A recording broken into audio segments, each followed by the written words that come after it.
8 août 2022, tous les regards se sont tournés vers Doha, la capitale politique de l'État de Qatar. C'est là que l'accord de paix a été signé entre le gouvernement de transition et les 42 groupes armés à l'effet de mettre fin définitivement à la belligérance. Ceci après 5 mois de pourparlers sous la médiation de l'État de Qatar et en présence de la communauté internationale.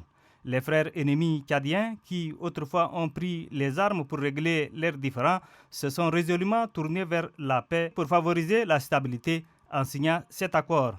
Un vœu plus cher que le peuple tchadien attendait depuis presque un demi-siècle.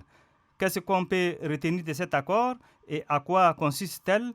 L'accord de paix de Doha prévoit entre autres un cessez-le-feu entre les différentes parties, l'amnistie générale des ex-rebelles, le retour immédiat au pays des signataires de l'accord de paix, l'organisation d'un dialogue national inclusif et souverain, la rétrocession des biens appartenant aux ex-rebelles, la libération des prisonniers politiques, la mise en place du désarmement, démobilisation et réinsertion DDR des ex-combattants et la transformation de leurs mouvements armés en partis politiques légalisés, ce qui leur permettra de participer au processus de refondation du Tchad.